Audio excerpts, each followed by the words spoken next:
Welcome to your weekly Social Jack Influence Factory. Introducing your coaches, Dean Delisle, Kate Hassett, and Jackson Delisle. Hey, peeps. Hey. How you doing? How's it going? Happy Wednesday. Happy Wednesday. I can't see you guys. Yeah, me either. All right. Well, let's get rocking on this thing. So, let's go. Yeah, it seems to be one of those things where the cloud is a little cloudy today. So just want to welcome everybody on to this week's episode of the Influence Factory. So, just as soon as Kate and Jackson come on, we'll get them on as well. So just wanted to say that this is Jackson. Which episode is this? We're like past 50 now, aren't we? No, not yet. This is episode 37, but we're getting up there. Got it. Okay, so with that being said, just want to welcome everybody, and this is we're getting up there in terms of our number of episodes. So we have a real exciting guest today. We're going to be talking marketing shop. So that's super cool when we get to talk marketing shop, because you get to learn and we get to learn all at the same time. So that means we're going to be talking about social media, video marketing. We'll also dive into a little bit about nonprofits, manufacturing, some industries we haven't heard about. And as you always hear from us, that it is important for us to understand how other industries are benefiting from the use of influencer marketing, social media, video marketing, all the things we talk about. And so we want you to benefit from that. So we're real excited about this week's guest. And then Kate, if people want to join us on social, what's the best way to talk to us before, during, and after the show? So, of course, during the show, we'll be live tweeting it. Shout out to Jen, one of our awesome content writers. Follow us at Get Social Jack and follow the hashtag Influence Factory. And then, of course, we're on all other social media platforms at Social Jack, Facebook, Snapchat, Instagram, LinkedIn. So join in the conversations there. Yeah, for sure. So that is super exciting. So with that being said, we have some a ton of events to go through. So I just want to welcome everybody real quick. I'm going to get through logistics quickly today. So in terms of your go-to webinar platform, however you're listening to us, remember that you can download the mobile app, Take Us on the Road. You can also, if you are having audio issues or Wi-Fi issues, which we all tend to have from time to time, I think the networks are getting so massive out there that it's just crazy just how many times you have a great connection, then all of a sudden it's gone. Kate, does that ever happen to you too?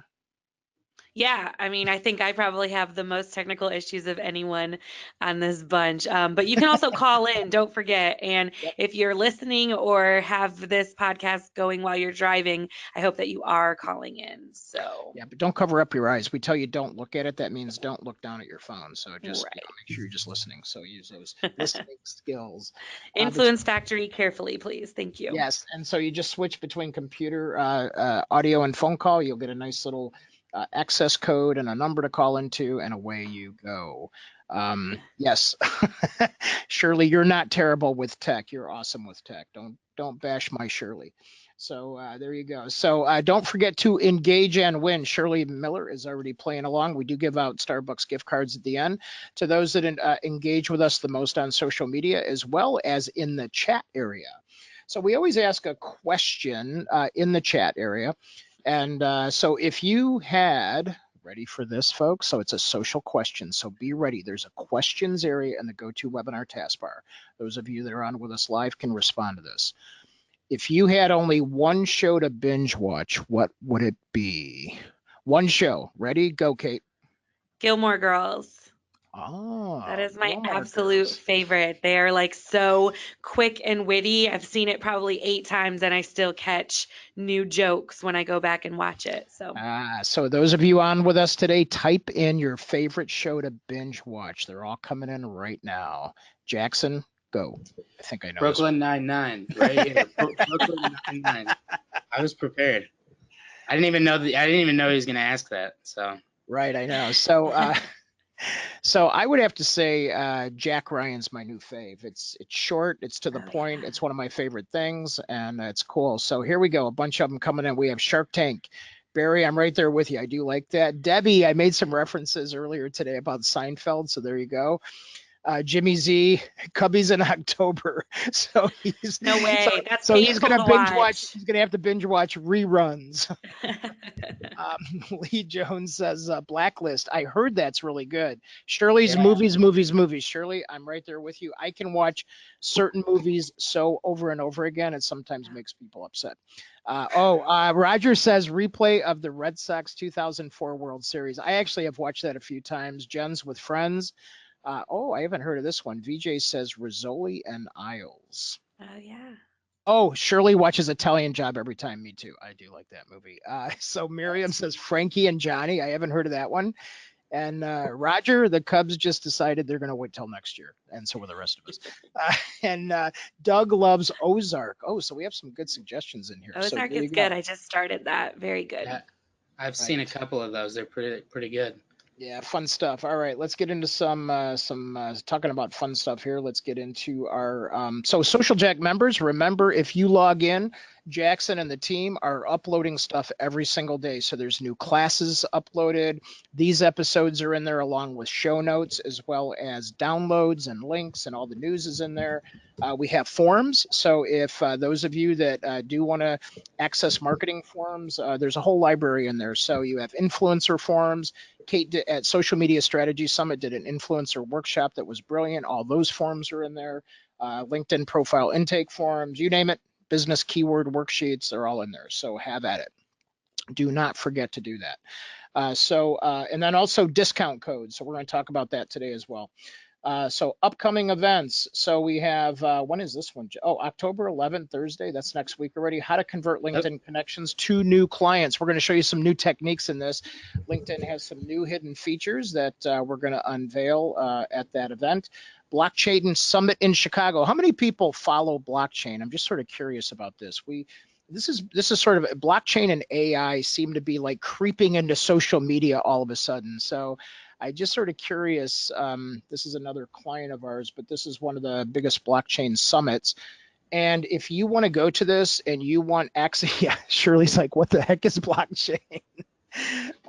It's a technology and infrastructure. So great job, Shirley. But if you, Cryptocurrency. yeah, so these tickets are a tiny bit pricey. So just because you know us, if you want tickets to blockchain, we can connect you up, and it's going to be streamed all over the world thanks to Jackson and his crew. So if you guys want tickets, you know who to contact. Say, I want blockchain tickets. So whether you want to go in Chicago to the live event, or you want to come here, we do have some free tickets. So just say, get me blockchain tickets. So, and we'll get a hold of you. So just type that into the questions bar there. Okay. Yes, next Thursday's class will be recorded. Thanks, Miriam. Good to see you on. All right, so let's talk about the big workshop. This is our last big workshop of the year. Those of you that have been with us know that we have the How to Be a Business Influencer, and we specialize it around LinkedIn.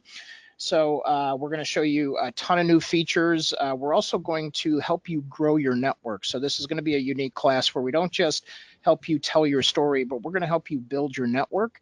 We're also going to introduce you to other people in the workshop. So there will be a referral exchange that we're going to take everybody through, where you build a team, you build an influence team, and you will connect to other influencers, and you'll generate referrals right inside there. And then afterwards, Jackson and Kate's favorite part, we have Lou Malnati's Pizza for dinner coming in, and we have plenty of wine and beer so you can socialize with each other. So 1 to 5 is the actual workshop, and from 5 to 7. And Kate, have we ever stopped at 7? I just laugh when I see 7 p.m. on there. No, definitely not. In true Social Jack fashion, the networking is bound to be fun. So make sure you show up.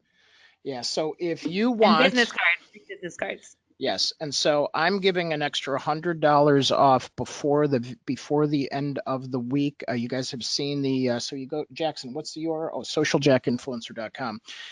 If you type into the promo code DEANS, DEANS VIP, you will absolutely get an extra $100 off of the early bird. So that's just today. So just whoever's listening can hear this. You guys get it. Nobody else does. you'll get access to this particular class. All right, Social Jack, it's all about, right, Jackson? Exactly. All right. All right, Jim, we'll get you the event. Don't worry, buddy. Okay, so here we go. We've got some news. So, Kate, I was looking at this news. I know you and Jackson cover this news, but I was looking at 12 tips on how to work with social platform algorithms to maximize performance. And before you cover this, I know, Joe, we have an algorithm meeting, like it feels like every week. So who's covering this? Because I want to sort of know the new stuff, and take about a minute and a half on this, and then we'll cover the other story. Yeah, absolutely. So I'm covering it. So as you know, they've been doing a lot of changes to the algorithm in Facebook, and what they're telling us, as much as the marketers are saying that they want us to pay to post ads, what they're telling us is that they're trying to post more engaging content, more meaningful conversations on Facebook, and that's the way they're filtering it. So there's 12 really good tips to making sure you can get around the algorithms, but I think if you just keep that in your head, it kind of walks you through all of the tips, and it makes it make more sense. The point is to bring people into conversations, to bring the social back into social media, and that's how you can get around the algorithm. So making content that sparks engagement, that asks questions, that makes people think. Facebook said that all the algorithm updates are making it difficult for marketers and businesses to reach their audiences. So one thing we found very successful that they mentioned in this article is employees becoming influencers for their brand. Yes. So Social Jack posts about the workshop, but then Jackson goes in and posts about the workshop, and I go in and post about the workshop, and Dean goes in and posts about the workshop. And so people associate us with social media, with Social Jack, and that kind of gets around the algorithm. So that's a really good one also to keep in mind. Yeah, and super quick on that. So not just post about the workshop, but have a conversation about the workshop. So they're actually detecting, if when I was reading into this, that they consider conversational speak over promoted speak. They're actually looking at that algorithm as well. And Kate, we've been teaching and preaching this. So for our coaching clients, they have a minimum number of posts and engagements, and we tell people, don't just go into social media and like a bunch of stuff and leave like you're punching a clock, because we call that a likeaholic in our world. So we don't want you to be a likeaholic, we want you to be an engageaholic. So we want you to go in and just have discussions and meaningful conversations, and spend a little more time. And so in our workshop, we're actually going to help you build a team that will help you respond and play together on there. But do you notice how they talk about, like we have for almost a decade here, of talking about shares and active engagements? And so I'm excited to see that they're actually going to reward us for that finally. So. Right, absolutely. Facebook is just really wanting to show people the content that you're putting out that they deem relevant, and that will take priority in the feeds. So the more that your posts spark engagement, conversation, inspire discussion, the more likely that they will be to be seen. So just keep that in mind when you're posting. We definitely want to add to the conversation and not just likeaholic it, like how Dean said. Yeah, for sure, for sure. And Miriam, we'll try to look up some additional news on that. I do have an opinion on that. We just can't cover it today, but she wants to go into the hacking of Facebook, which I think is a valid point. So we'll take a note of that and bring you. So actually, I think have a guest on cybersecurity coming up too at some point. So here we have the Facebook likes still matter. Speaking of. Jackson, Yeah, unfortunately, you have 60 seconds because we're running a little over. Yeah, I know. So Facebook page likes, do they still matter? So this is a question I get a lot. If you think back to when Facebook pages first began, the goal was to get as many likes as you could on your page. That was what you were going for. But now, fast forward X amount of years, and there is all the metrics have changed in terms of relevance to what we do now. Marketing has changed, especially in the social media space, due to the Facebook's new algorithm, which we've been talking about a lot recently. So that change has caused us to not be able to focus so much on the Facebook likes. But honestly, a study was done that only 1% of users actually visit a brand's Facebook page. Right. So the majority of the users, and actually all the users, spend the majority of their time on their news feed. So this article equates, banking on page likes as they equate it to being obsessed with a car that can't get you anywhere. And I liked that, analogy. I thought that was really good, because those aren't going to turn into sales. That's not gonna boost revenue or your Facebook likes, because of the fact that not many people are going in there. You have to, like Kate said, be posting the content that is going to spark engagement. That's what they're basing it on: relevance, and meaningful. It has to be meaningful content that's going to spark engagement in tons of ways. And we'll post these articles in the resource center on Social Jack, so you guys can check it out afterwards. So I know he's trying to push me along right now. So Yeah, it's your job to push us along. Isn't that funny? I know. See, that's social teaming, folks. So there you go. So real quick, as I go into today's 60-second lesson, we get our guest on. So real quick, I see a lot of new people in today. So we're going to ask the magic question. Are you a business influencer? Ready? Just click on the blue screen. If you don't see it, click on the flower and get those responses in quickly. Jackson, we'll have some extra prizes today to give out too. So super quick, the lesson is in something called scagging, which stands for scan. So the S is scan. That means go to a LinkedIn profile, scan. Make sure you connect and engage with that person. That's the C. But what we don't want to forget is that when we take the time to engage and have a conversation, don't forget to ask. Either ask for the meeting, ask for the referral. And so you want to actively be present with that person, but then also, make sure that you ask for what you want, so make sure you look out for yourself and do that once you establish rapport and relationship.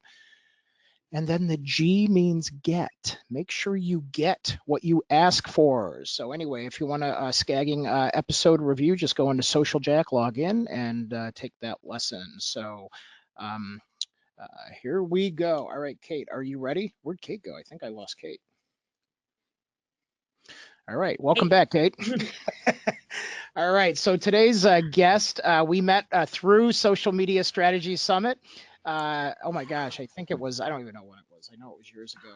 And she was 1 out of 30 people brought in by NASA in 2018 to cover the state of NASA address on social media. She won Women Business Owner of the Year in 2018, loves all things comic book related, so you know why we love her.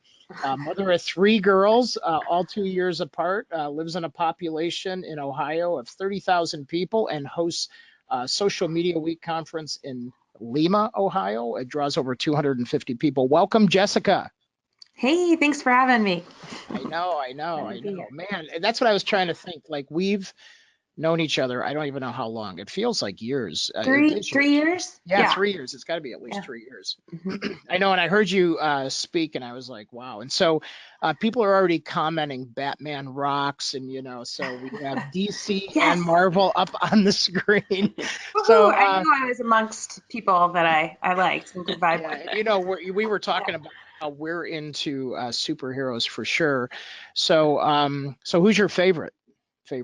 Oh man, it's like picking your favorite child. I don't know. I mean, I like I said, I love X-Men. I really love Doctor Strange.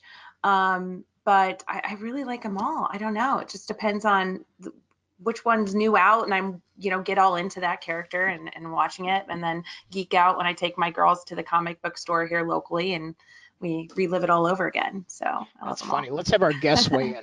Who's your favorite superhero? So it doesn't have to be somebody with a cape and a mask. So it could be your favorite superhero. So and it's interesting. I feel like a child all over again. I think it's my way to escape into my childhood. I say little Dean goes to the theater and watches, the Avengers or whatever it is, So. Yeah.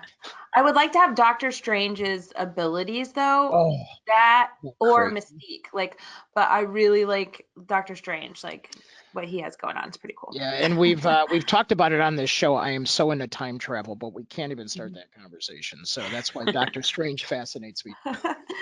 For sure.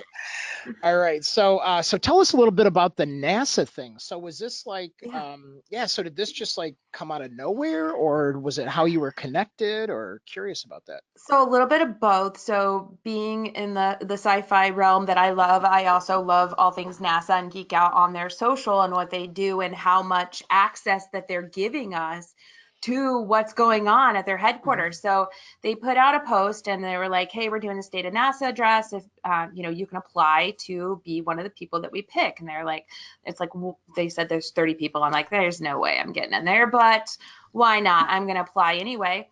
And lo and behold, I think around all population of Lima, 30,000, when I got the email that I was invited to go to Huntsville, Alabama, they all heard me scream and yell, like geeking out about NASA.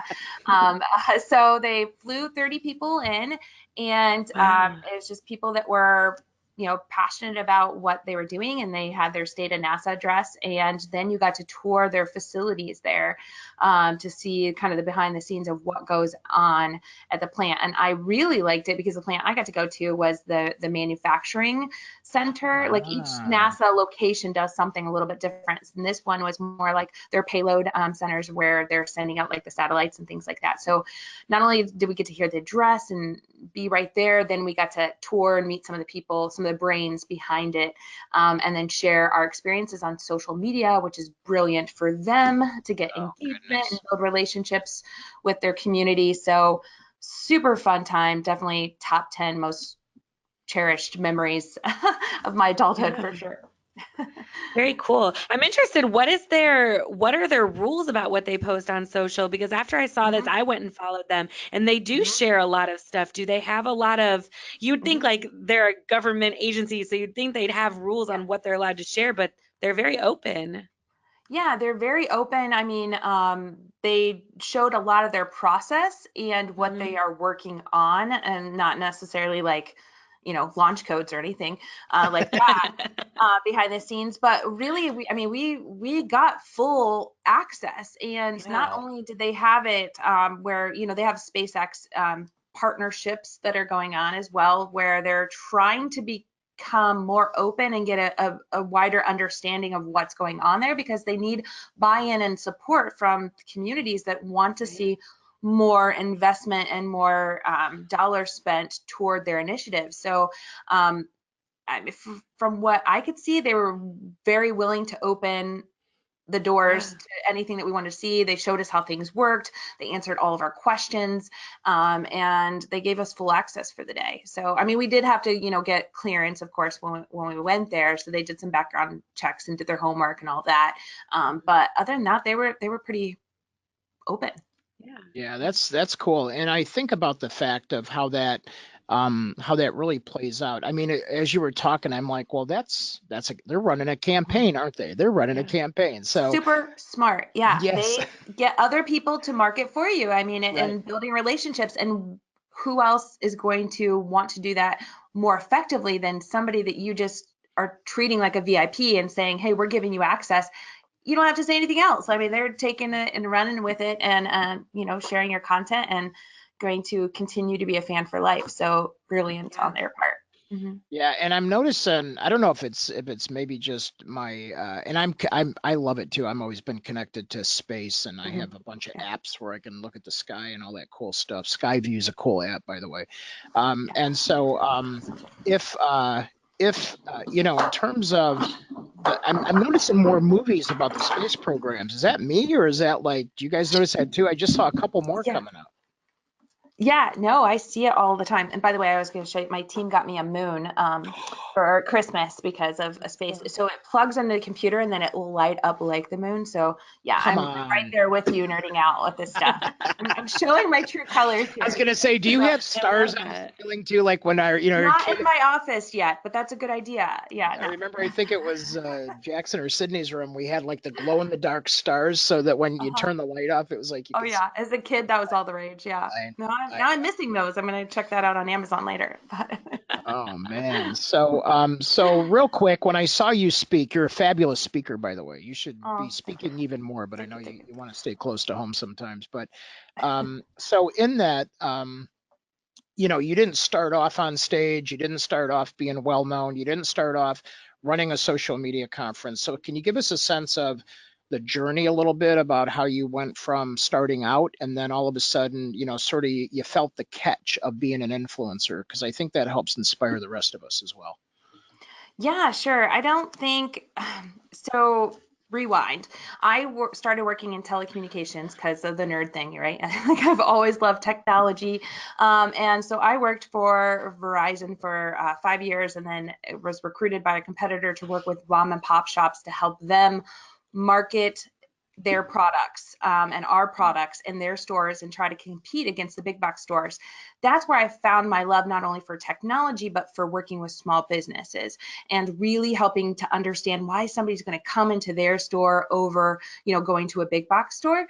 And I found out that it was because the people that were coming in there, they had a relationship, they had a relatability with the people that they were doing business with. And not only would they come in and continue to keep that loyalty with the brand that they were going in, but they would refer others and insist others went there. So found my love for working with small businesses, thought I had my job for life, ended up getting pregnant and getting really sick and got fired because they couldn't cover my territory. I realized that's completely illegal, but Right. devastating at the moment, but best thing that could have ever happened to me, because as I was sitting there, I'm thinking, oh my God, like how can I never be put in this situation again, right? And what do I love doing? And it was kind of like that shift moment, which I think all of us, when we are on the midst of doing something great, we have that shift, that moment of clarity where we're like, this is it, this is the pivot moment. And so at the time, I was helping small businesses, and that was when social media was just coming around, and I was like, look, you don't have a marketing budget, but we got time and we can replicate your in-person experience and bring it online, and we can get this set up. So I was already helping the small businesses do that, so I was like, you know what, I can continue to do this and just do it on my own. So that's when Now Marketing Group was born. And I knew that it was just starting out with me, and I was going from like a 6-figure income to paying to work to start a business, Right. which is always makes sense to the family members that you tell it to. And so I was like, how can I now market for myself with no marketing budget? And I had a love for teaching at the time. So I started hosting workshops here in my community and just teaching people how to do social media, and didn't charge because I realized if I could get them to come to me and they found value in what I was saying, then I would hopefully, retain some clients out of it, because they weren't hiring me because they couldn't Google how to do the thing. It was because they didn't have time or access or know-how or the want, right? So through those trainings, I would secure a client, then they would do the same thing, word of mouth, refer others to me, and I continue to host these trainings. So from there, ended up working with some more well-known clients in the area, which grew from there. And then drinking our own Kool-Aid, putting our trainings then online, and realizing when this beautiful thing of live video came out, they made it a lot easier to do trainings to a wider group. Did the same thing online and continued to just give free access to as much information as I can. And then, got asked to speak at Social Media Marketing World and a few other events. And then it's just really been the word of mouth from there. So I don't know necessarily that feel like I've caught the influencer buzz, but I do feel like everyone is an influencer in their own right if they have the ability to relate to someone and be able to add value. So I think all of us are an influencer to at least a few people. And I feel like recently, because I've been preaching relationship marketing, that's kind of my jam, that more people are catching on that it is the bare bones basics of what you need to do in business. And even though it feels like a long-term game, which it is the only sustainable one that's going to continue to produce a solid ROI, because loyalty is the name of the game, and attention. And you have to be focused on building real relationships, just like what you were saying with the Facebook algorithm. There's no cheats, you have to focus on building genuine relationships and caring in order to retain and keep your clients. Yeah, and I so love that you say that. So one of the things, I had a polling question that I put up, said, are you a business influencer? And 67% of the people said yes, 13% said no, and 20% said not sure. And we have a lot of new people listening in with us. And so our number one lesson as we start people out is that you are an influencer. If you influence other people's decisions, whether it's public or it's one-to-one, you're influencing people to help them to be better, and you know, you're exercising thought leadership. So while I can't reshoot the poll, I just want everybody on to hear what Jessica said, is that you said everybody's an influencer in their own way, in their own right. And once you claim that, I think that's when it catches fire, you know. So, and that's what you did, you know, that's what I heard you say. So Absolutely. 100% agree. yeah, and I love, you know, the education is near and dear to our hearts, so we've built a whole platform on that. So Yeah. that's another reason. I think those are a couple things besides the superheroes why we're so attracted to you and the things that you do in the world. So let's switch a little bit. We have some nonprofit folks listening in, and you know, there's questions starting to come in. So I know you, when we talked earlier, you have a couple of interesting niches, one nonprofit, one manufacturing. And we always talk to people and say, remember, don't just, you know, think about that because you're in retail or because you're an accounting firm that you should just do social media like other accounting firms, that we should learn from all social media and all things. So when you're starting out with a client, you know, what are some of the things that you see that are classic, maybe mistakes that they're making or things that need to be attended to right away? Yeah, good question. So we really start out with a discovery process to really understand who they are at their core and what people should know about them. Because if in order for somebody to refer you on or give you word of mouth, you know, attention, they have to understand who you are, what you do, and in a way that they can articulate that to someone else. So we try to see if the brand first can identify what really makes them unique, and if they truly understand who they're trying to build relationships with. We call them buyer personas, some people call them avatars, all of that.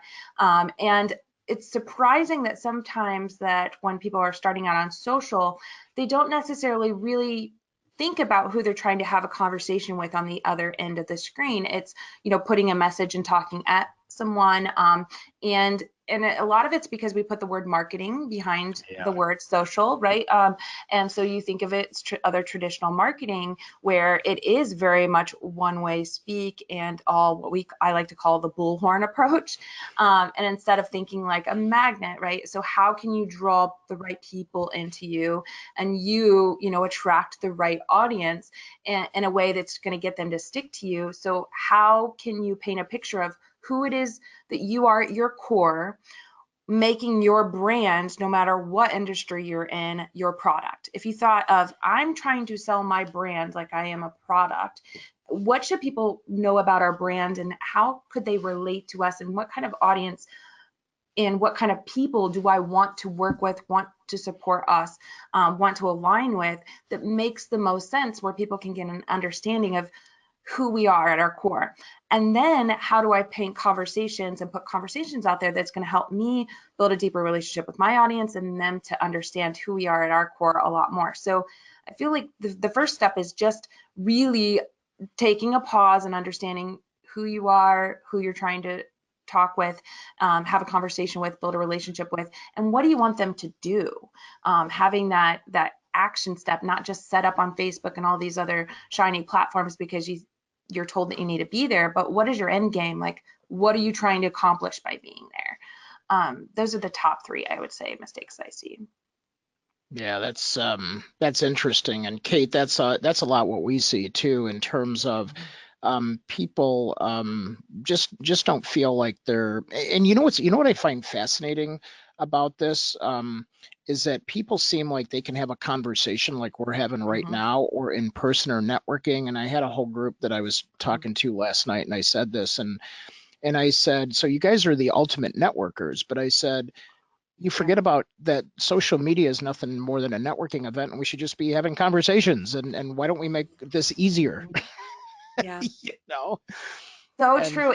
And access, you know, to things like sharing things that other people would want to stop their finger from scrolling and actually care about, and giving people access and not being so polished and guarded. And, you know, not to say you can't still have that professional image, but, you know, giving access to things, sharing stories of real people that you're helping, especially in like the nonprofit space. We work with a lot of developmental disabilities locations, and they're trying to talk about all the things that they do, or maybe some resources to help individuals, which is great.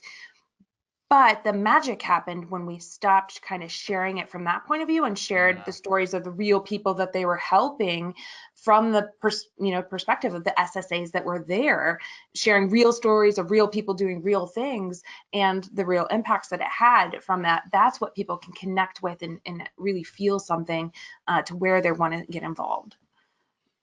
Right. And just to piggyback off that, I think what we see a lot with our clients and even, friends and colleagues and family that I talk to is that people are just scared. It's like social media came and it blew up and it became this big thing, and it immediately became you're good at it or you're not. And the people who deemed themselves not good at it just got so scared to jump in. And I've had people ask me, well, like, aren't you scared because what's on the internet is there forever and they don't want to seem dumb or say something stupid or, that they can't retract. Well, first of all, there's an edit button, so you can. But second of all, I mean, it's a learning curve. It's jumping in. Which more people should use, by the way. And Twitter's right. adopt, please, Twitter. Yes, yeah, that's an annoying thing, but it's and that's the thing that we deal with a lot with our clients and trying to like empower them. And we also have a very teaching mindset where we're trying to teach them best practices so they don't have to worry about, oh, this was dumb and we had to back up. And so I know you said that you work with somewhat niche clientele as well. You're in the manufacturing industry. So do you find that happening a lot? Do you find that they're kind of scared to jump in? And how do you kind of work around their fears? Yeah, great question. And I also, just to say, you guys do a fantastic job with training, and that's great that this is a resource out there, because you are absolutely right. People are scared not only just to come off as not prepared, they feel like they have to have everything kind of polished in this perfect plan before they get started, not realizing that conversations are already happening whether they're a part of it or not, and it's just time for them to become a part of the conversation.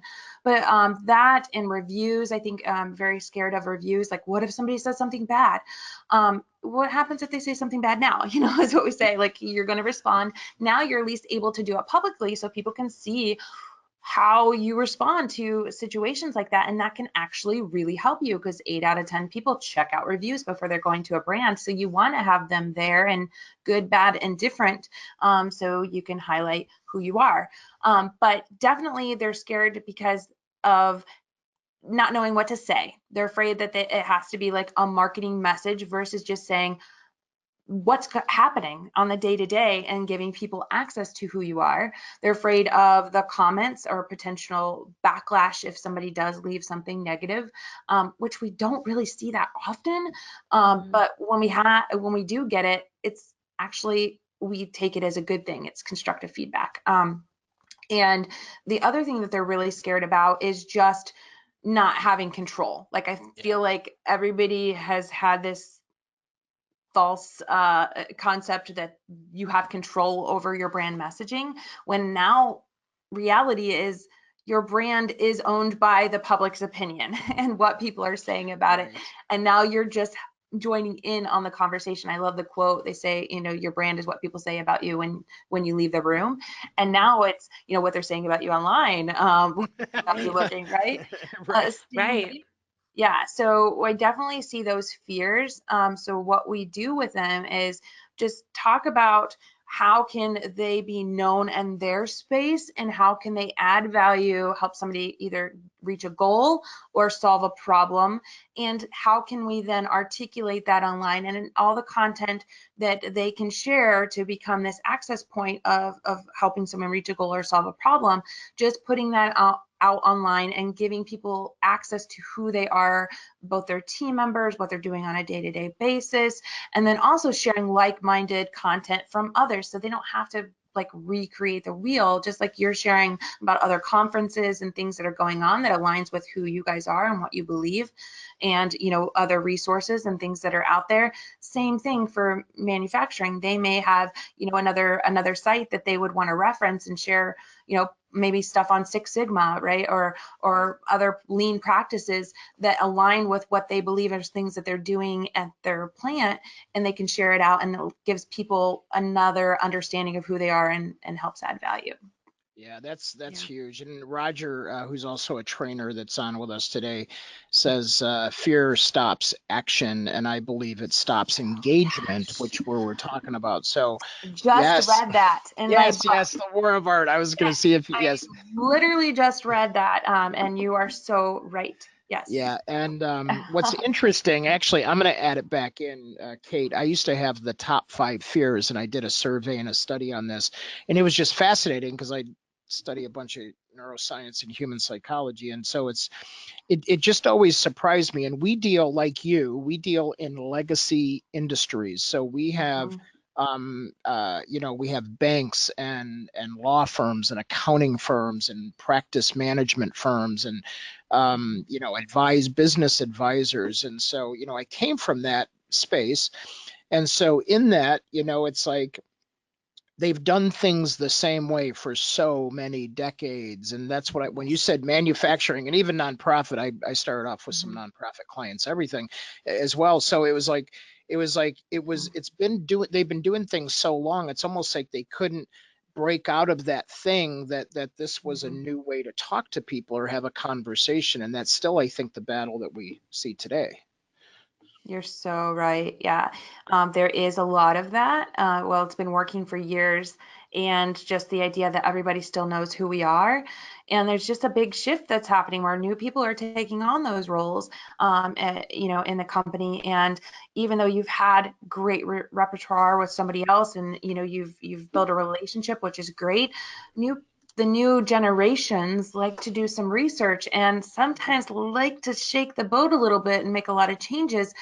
So you just want to make sure if somebody's researching you online that they're finding a true representation of who you are, and that they say by the year 2020, the biggest reason that somebody's going to choose one brand over another is based on the experience that somebody has with your company. And that experience, though, goes beyond, we think of experiences when we're there in the moment, but 60% of the sales cycle is over before somebody's even talking to a representative.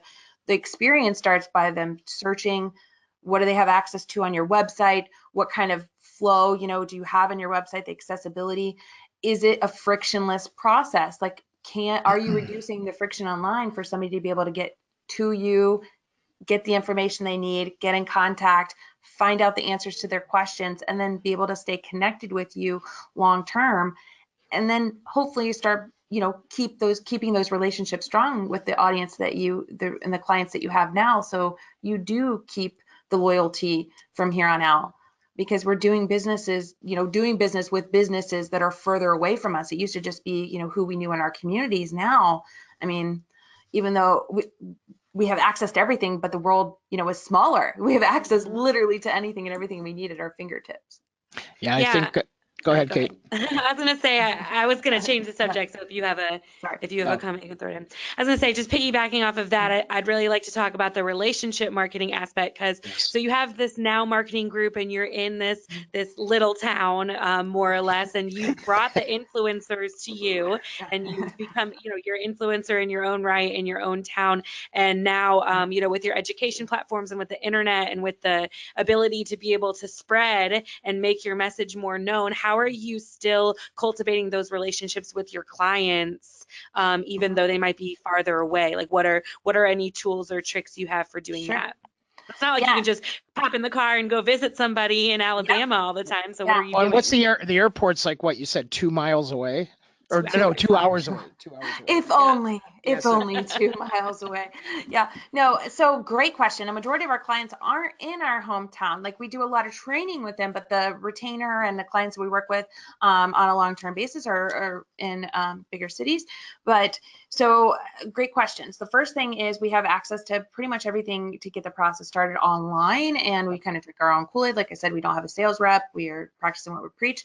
But the first thing, when I talk to someone over the phone, or they come in through a lead magnet on our website, I will then send them a video message back using a tool called BombBomb, BombBomb.com, so they can see me get a sense of who I am, and I can, they hear my tone. It is a more meaningful kind of response back, something a little extra. So the key is everybody expects you to do what you say you're going to do, but how can you do that little bit extra so it's memorable? So that's one thing that I use. Another tool is I use Sugar Wish. So I like to surprise and delight. So if I've done an interview with someone, or I've talked with them about and wrote a proposal, I will send them literally a digital candy store invite, so they could be an adult in a candy store digitally, and they get to pick out the candies that they want, and it's shipped to them. Or I will use send out cards, which is a tool that I've used that. Yeah, I love that. Personalizing a card, something that's meaningful to them. I stay connected with them, of course, online through, creating simple things like Twitter lists to make sure that I'm constantly engaging with them.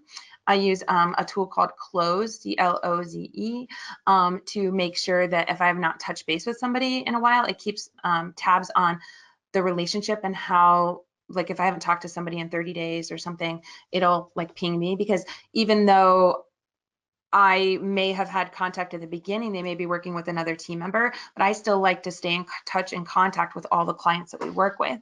So I will use that tool to make sure that I'm staying on top of it. We provide trainings every Tuesday, on Facebook Live, and that we'll send out, and we customize it to the audience group. So they tell us what their needs and what they want, then they get messages about specific trainings that are going on. And then, of course, we give them free invites to our conference that we do each year if they do want to come to that. And then just good old fashioned picking up the phone and calling them to see how they're doing, and email. You do what? Wait, what do you do?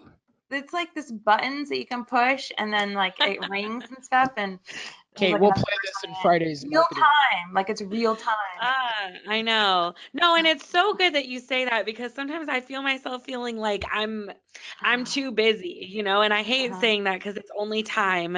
It's only time of the day, but you feel like you're down to the wire and you're running out of time. And I feel like we need to be reminded sometimes. Like, yes, Dean has to remind me all the time. I'm like, I can't get hold of this person. He's like, pick up the phone. I'm like, oh yeah, I could have done that. But it's so hard when you get into your tasks and your to-do list. So sometimes it's just important. It's like relationship marketing, this crazy thing, this crazy new thing. It's not. It's talking. It's communicating. It's picking up the phone. Literally on my calendar is scheduled in to have, to do that. Like, because if it doesn't get scheduled, it doesn't get done, a lot of times. And it's one easy thing to put off, right?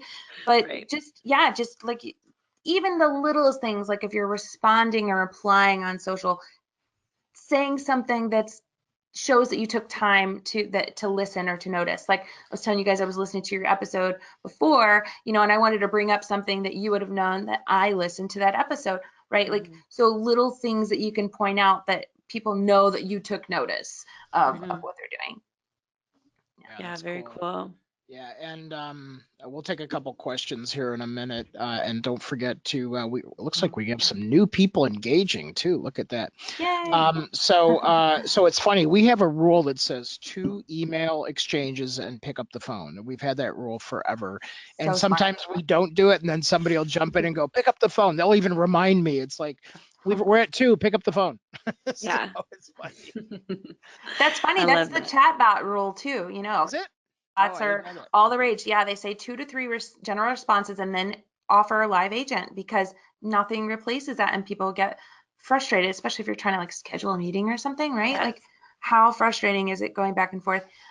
So that is a great rule, and that's something that is even preached now with the new automation tools. Even that is saying leave it to 2 to 3 responses and then push for a live agent.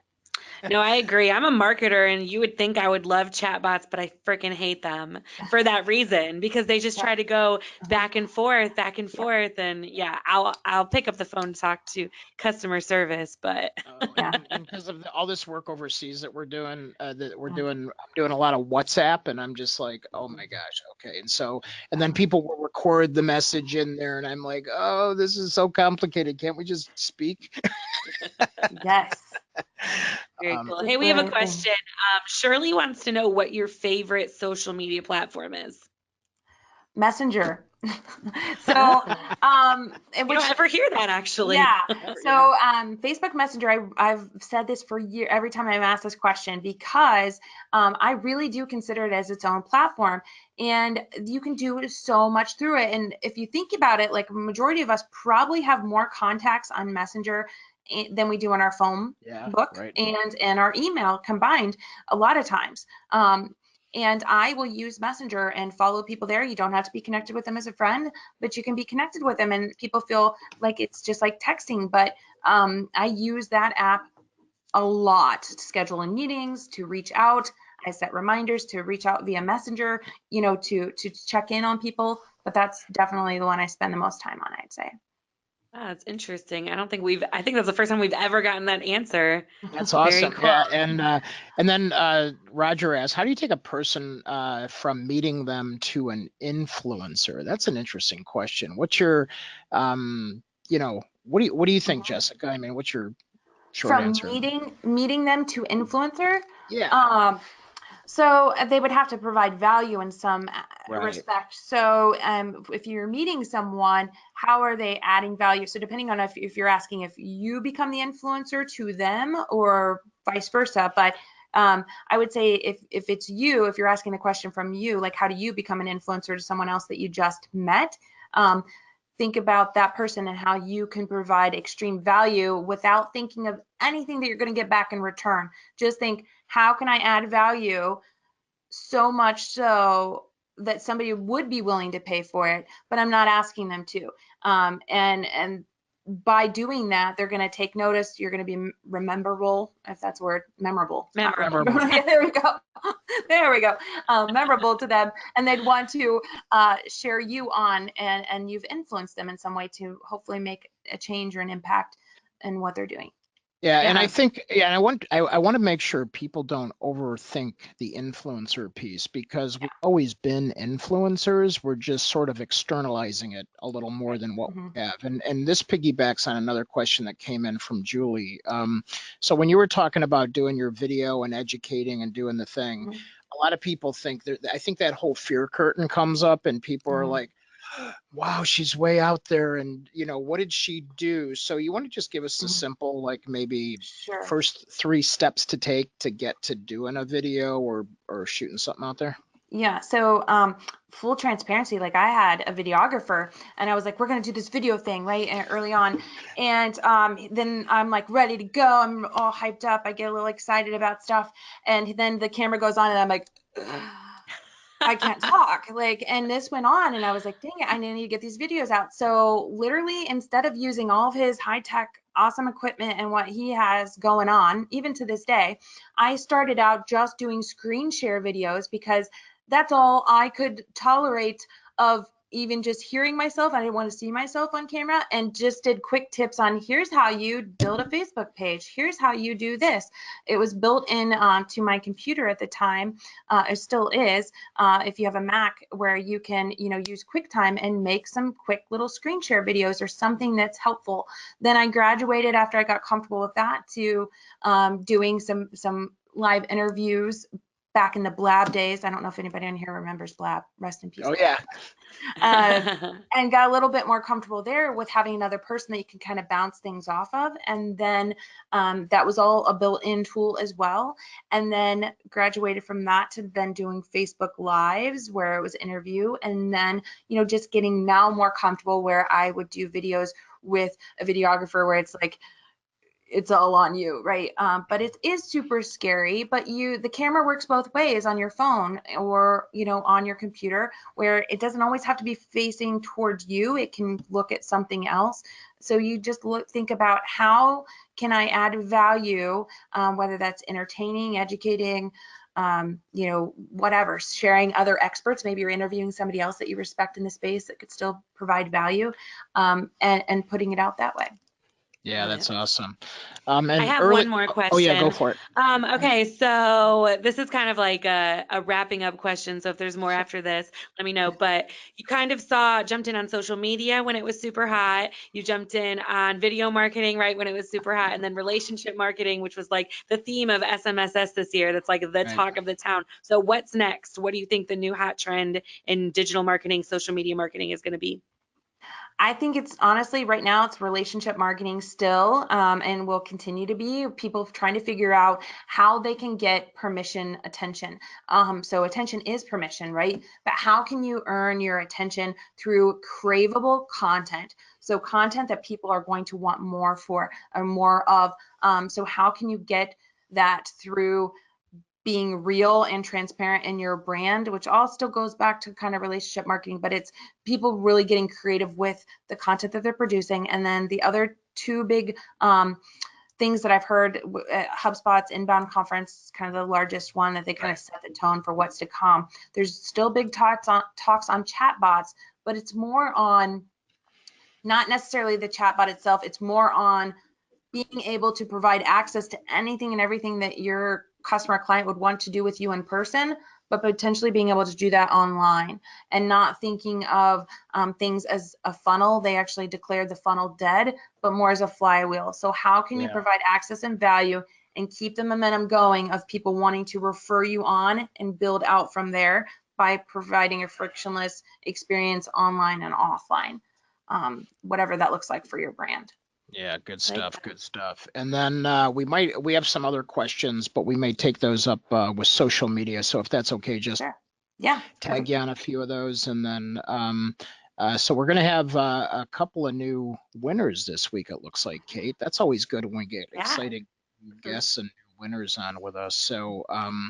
So let's do this. I'm going to do a quick, we always have waiting lists. So it's always good to have waiting lists, but I want to make sure we make sure we hold the courses that people want. So I'm going to launch this poll so you can get on the waiting list for upcoming classes.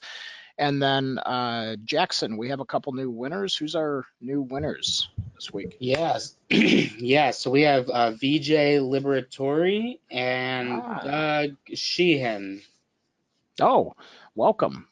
And congratulations. You guys get a Starbucks gift card. Now, Jessica, we have some pretty interesting rules about our Starbucks gift cards.